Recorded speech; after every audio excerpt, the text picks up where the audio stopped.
আফ্রিকার cup of নেশনসে একটি সাধারণ ম্যাচ, যেখানে সুদানের মুখোমুখি আলজেরিয়া। তবে এই ম্যাচের ওপর বিশেষ নজর ছিল ফুটবল সমর্থকদের। জোড়া গোল করে আলজেরিয়াকে জয় এনে দেন ম্যান সিটির সাবেক স্ট্রাইকার রিয়াদ মাহরেজ। তবে সব ছাপিয়ে এই ম্যাচে আলোচনায় জিনেদিন জিদান পুত্র লুকা জিদান। আফ্রিকার কাপ অফ নেশনসে আলজেরিয়ার হয়ে অভিষেক হয়েছে তার। মরক্কোর রাবাতে মৌলো হাসান স্টেডিয়ামে গ্যালারিতে বসে এই ম্যাচটি দেখেন ফ্রান্সের সাবেক বিশ্বকাপ জয়ী তারকা জিদান। মূলত ছেলের খেলা দেখতেই স্টেডিয়ামে হাজির ফ্রান্স কিংবদন্তি।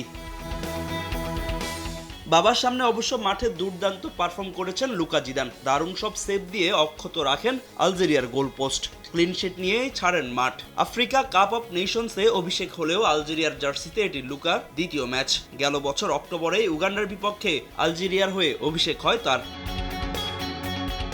স্প্যানিশ লিগের দ্বিতীয় বিভাগের দল গ্রানাদার হয়ে খেলে থাকা লুকা জিদান ফ্রান্সের বিভিন্ন বয়সভিত্তিক দলে খেললেও লেজ ব্লুদের মূল দলে সুযোগ না পাওয়ায় মা বাবার দেশ আলজেরিয়াকে বেছে নেন ২৭ বছর বয়সী এই গোলরক্ষক।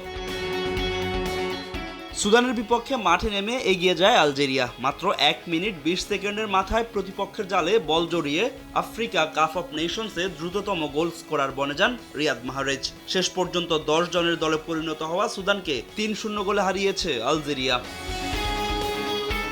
এই ম্যাচে নজর ছিল আর্জেন্টিনার সমর্থকদেরও, কারণ ২০২৬ বিশ্বকাপের জে গ্রুপের প্রথম ম্যাচে আলজেরিয়ার মুখোমুখি হবে আর্জেন্টিনা।